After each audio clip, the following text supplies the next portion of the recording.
Louis Pasteur est né il y a 2 siècles, précisément le 27 décembre 1822 dans le Jura en France. Le vaccin contre la rage, son travail sur les maladies infectieuses, sur la conservation des aliments, ce sont quelques lignes, quelques grandes lignes de sa vie.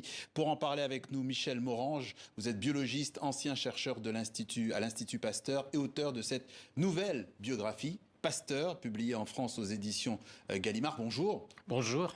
D'abord, qu'est-ce qui a motivé ce projet ? Deux choses. La première, c'est que Pasteur, après avoir été édifié en mythe, a été très critiqué à la fin du XXe siècle. On lui a reproché son comportement, on lui a reproché de ne pas avoir dit ce qu'il faisait, de ne pas avoir fait ce qu'il avait dit, etc., etc. Mais à la fin, on avait une critique très acerbe, mais on ne savait plus qui était Pasteur. Donc il fallait, à mon avis, revenir et dire oui, il y a eu des critiques, on peut les faire, mais finalement, qu'est-ce qui reste de Pasteur? La question a été posée. La deuxième raison, c'est que l'histoire évolue. L'histoire, c'est une matière vivante. On a de nouveaux documents, en particulier les cahiers de Pasteur qui n'ont pas été encore beaucoup exploités. Et puis, même, on pose de nouvelles questions. Par exemple, le rôle des métaphores dans le travail des scientifiques, des images, des représentations floues, etc. Donc l'histoire évolue et ça vaut la peine de réinterpréter l'œuvre et le personnage Pasteur. Qu'est-ce que vous avez appris de plus, vous, justement, qui le connaissiez bien, pour avoir travaillé beaucoup dessus ? Par exemple, le soi-disant vitalisme de Pasteur, c'est une notion qu'on retrouve chez beaucoup de biographes en disant que Pasteur pensait qu'il y avait un principe actif responsable de la vie, un principe vital, extérieur, donc non naturel, supranaturel, et que c'est cette idée qui avait fait qu'il était passé de ses premiers travaux sur les cristaux relativement facilement ensuite à étude des fermentations, là encore pour montrer qu'il y avait de la vie, et puis ensuite aux maladies humaines. En réalité, Pasteur n'a jamais été un vitaliste. Il l'a dit d'ailleurs. Il a loué Claude Bernard, son grand concurrent, pour ce qu'il avait dit sur sa critique du vitalisme. Il pensait que les organismes vivants étaient différents de la matière inanimée, mais c'était une différence naturelle qu'il a cherché d'ailleurs par des expériences à expliquer. C'est ça pour vous, l'héritage de Louis Pasteur. Quel est-il en fait ? À mon avis, il y a trois grands apports de Pasteur. Le premier, c'est en chimie, où en étudiant les tartrates, il va montrer qu'il y a des molécules qui peuvent être l'image l'une de l'autre dans un miroir. Enfin, ça va être son hypothèse qui sera confirmée. Et donc, il apporte beaucoup sur la forme des molécules. On peut dire qu'il est le père de la stéréochimie, la partie de la chimie qui s'intéresse à la forme des molécules. Deuxième apport, c'est de montrer que les êtres vivants sont impliqués dans les fermentations, dans toutes les fermentations. Quand il y a fermentation, il y a la présence d'un être vivant, ainsi que dans les putréfactions. Et ceci va avoir deux conséquences.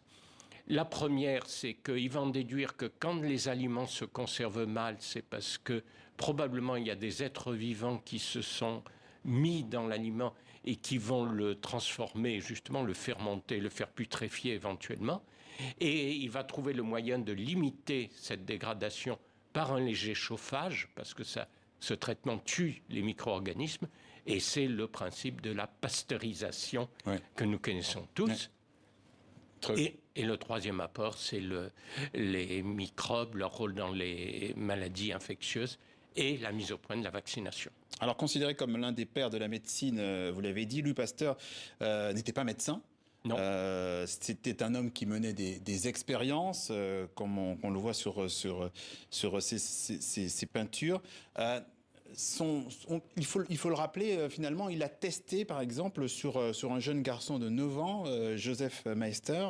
Alors, c'est très, très discutable au niveau éthique, mais est-ce que ce genre d'attitude est le reflet d'une époque, ou uniquement le reflet d'une époque ? Alors, d'abord, ce n'est pas lui qui a fait la vaccination.